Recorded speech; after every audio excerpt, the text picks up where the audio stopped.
तो आइए सुनते हैं प्रेमचंद की कहानियों का संग्रह मानसरोवर भाग 1 की और एक कहानी जिसका नाम है सुभागी।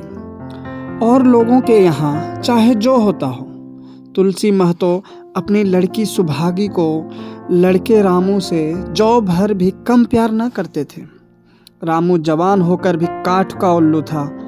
सुभागी 11 साल की बालिका होकर भी घर के काम में इतनी चतुर और खेती बाड़ी के काम में इतनी निपुण थी कि उसकी माँ लक्ष्मी दिल में डरती रहती थी कि कहीं लड़की पर देवताओं की आंख ना पड़ जाए। अच्छे बालकों से भगवान को भी तो प्रेम है।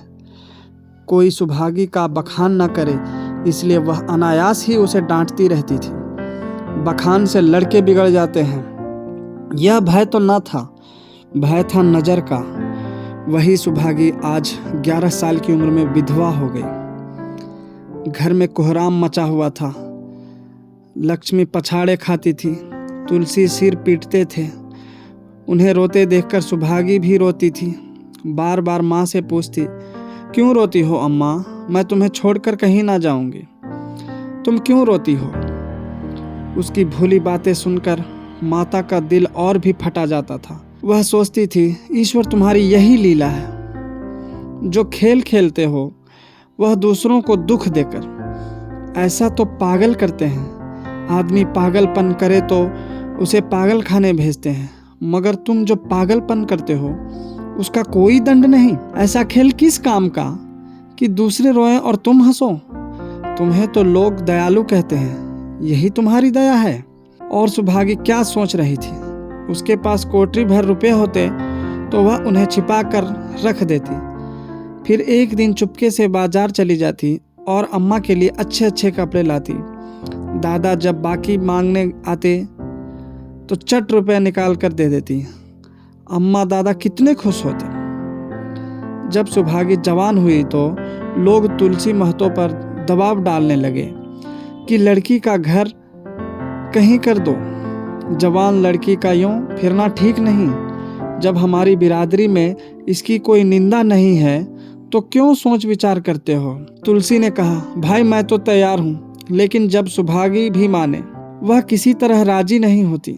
हरिहर ने सुभागी को समझा कर कहा, बेटी हम तेरे ही भले को कहते हैं। माँ बाप अब बूढ़े हुए, उनका क्या भरोसा? तुम इस तरह कब तक बैठी रहोगी?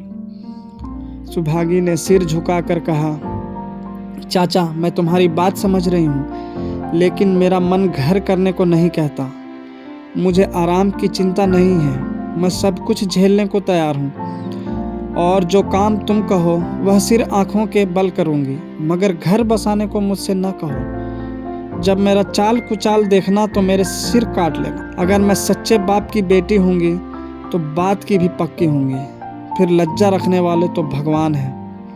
मेरी क्या हस्ती है कि अभी कुछ कहूँ? उज्जड रामू बोला, तुम अगर सोचती हो कि भैया कमावेंगे और मैं बैठी मौज करूँगी तो इस भरोसे न रहना। यहाँ किसी ने जन्म भर का ठेका नहीं लिया है।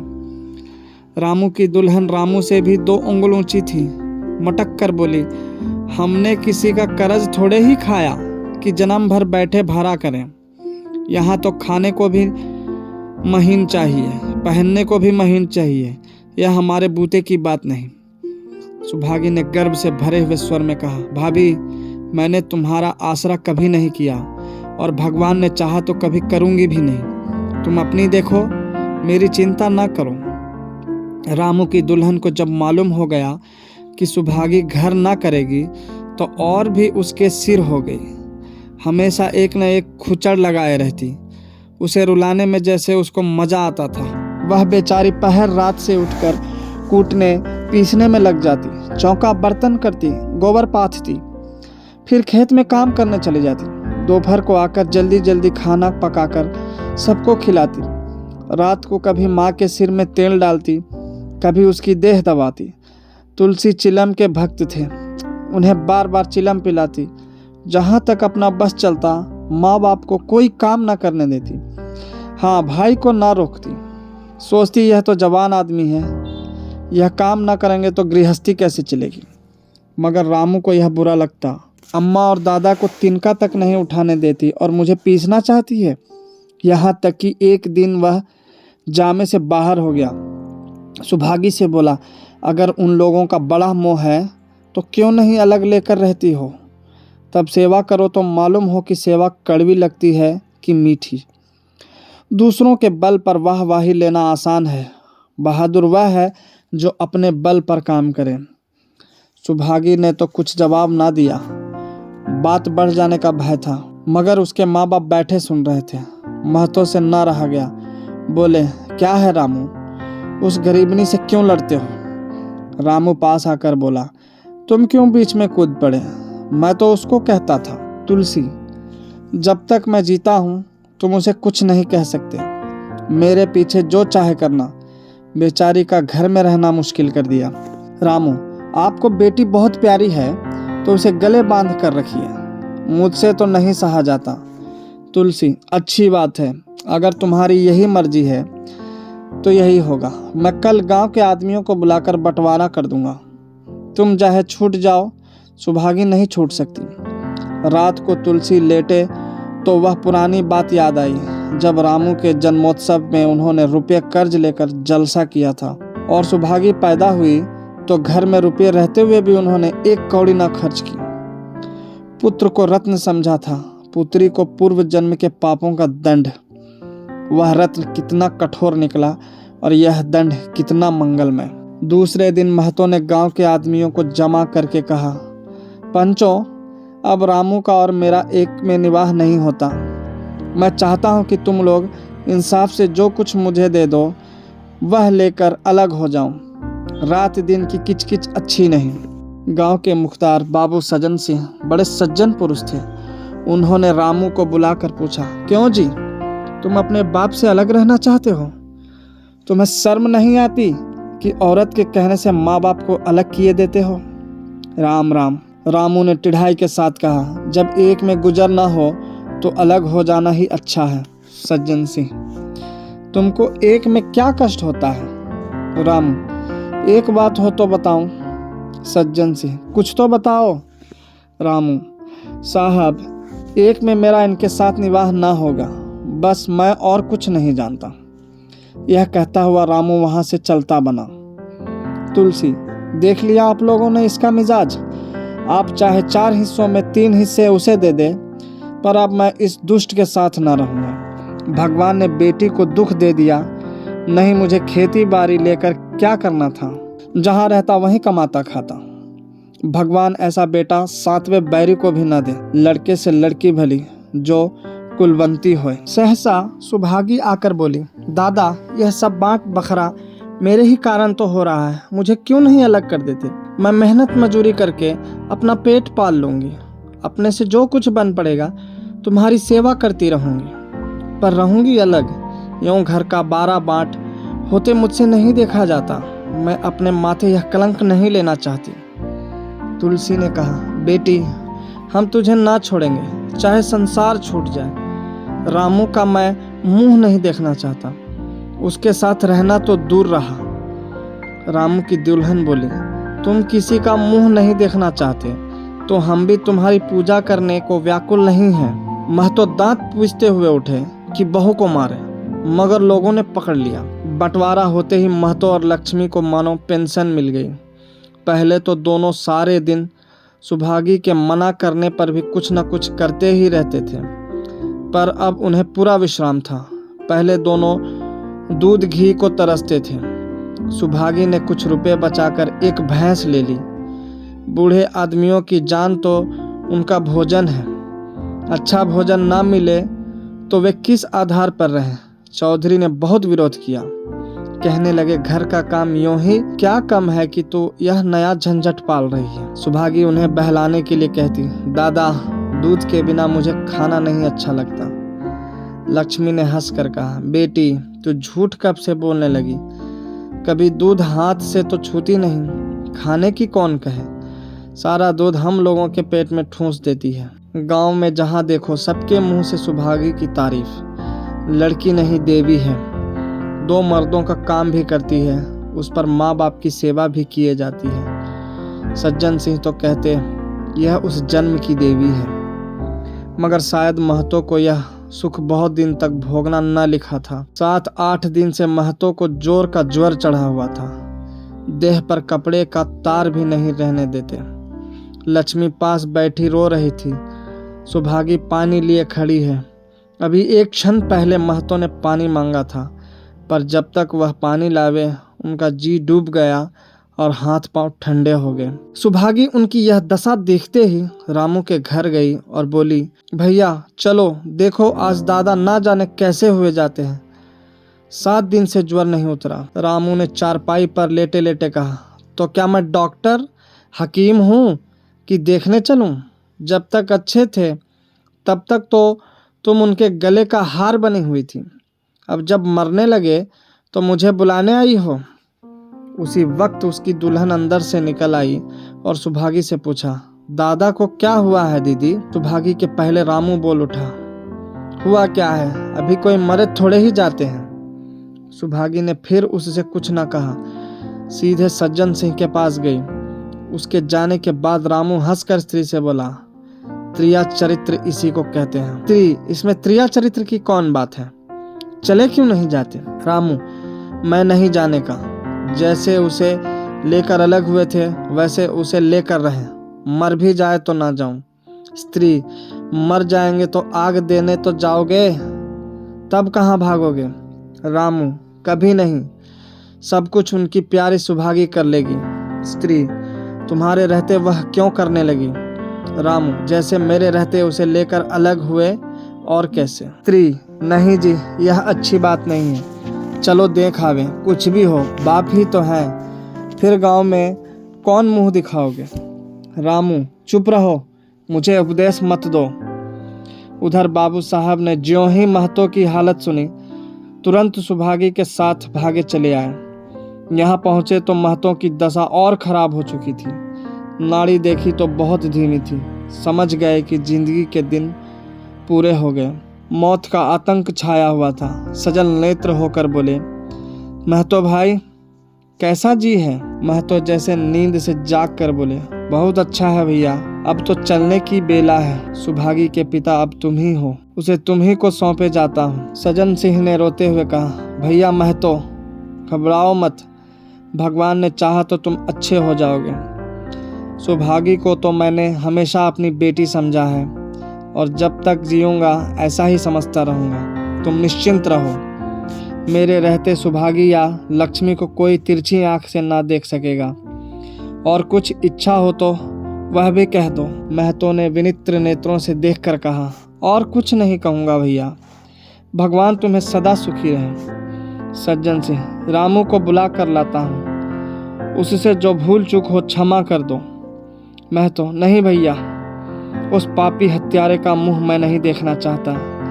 इसके बाद गोदान की तैयारी होने लगी। रामू को गांव भर ने समझाया, पर वह अंत्येष्टि करने पर राजी न हुआ। कहा, जिस पिता ने मरते समय मेरा मुंह देखना स्वीकार न किया, वह मेरा ना पिता है ना मैं उसका पुत्र हूँ। लक्ष्मी ने दाह क्रिया की।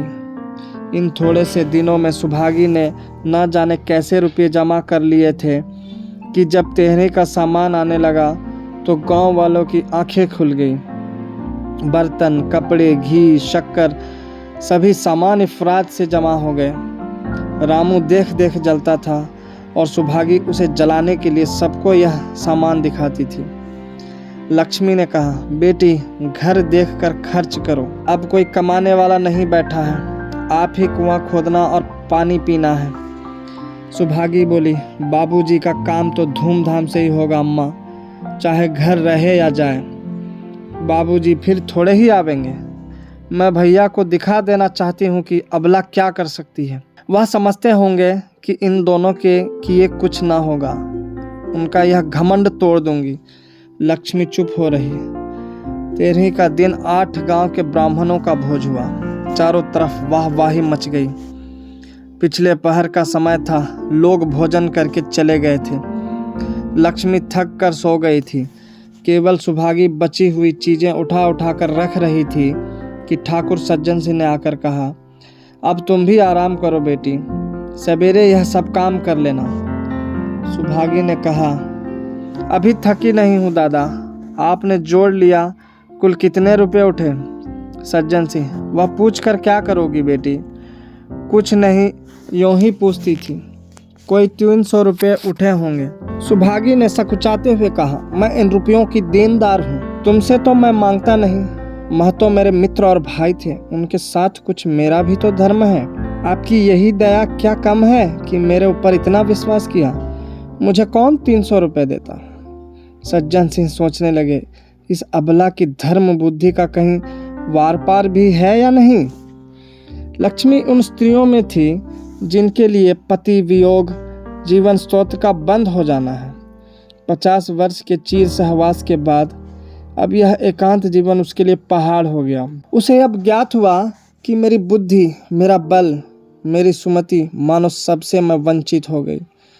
उसने कितनी बार ईश्वरी से विनती की थी, मुझे स्वामी के सामने उठा लेना, मगर उसने यह विनती स्वीकार न की।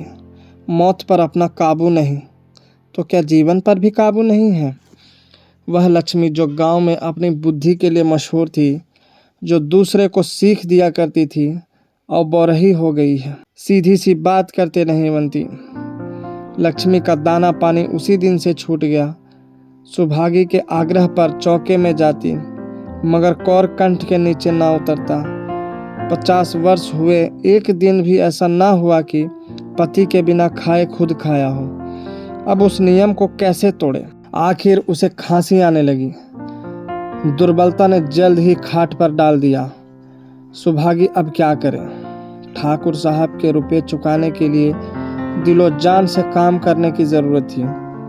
यहाँ माँ बीमार पड़ गई। अगर बाहर जाए तो माँ अकेली रहती है। उनके पास बैठे तो बाहर का काम कौन करे?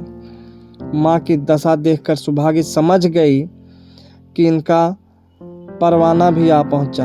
महतो को भी तो यही ज्वर था। गांव में और किसे फुर्सत थी कि दौड़ धूप करता।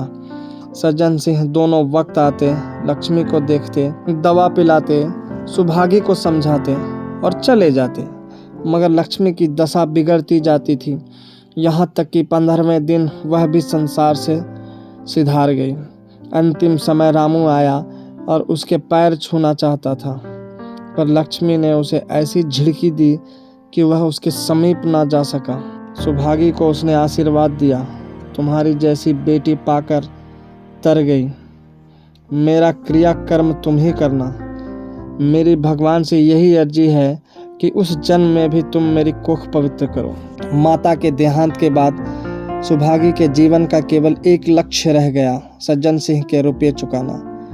300 पिता के क्रियाकर्म में लगे थे, लगभग 200 माता के काम में लगे। 500 का ऋण था और उसकी अकेली जान, मगर वह हिम्मत ना हारती थी। 3 साल तक सुभागी ने रात को रात और दिन को दिन न समझा। उसकी कार्य शक्ति और पौरुष देखकर लोग दांतों तले उंगली दबाते थे। दिन भर खेतीबाड़ी का काम करने के बाद वह रात को 4-4 पसेरी आटा पीस डालती। 30वें दिन 15 रुपए लेकर वह सज्जन सिंह के पास पहुंच जाती। इसमें कभी नागा ना पड़ता, यह मानव प्रकृति का अटल नियम था। अब चारों ओर से उसकी सगाई के पैगाम आने लगे।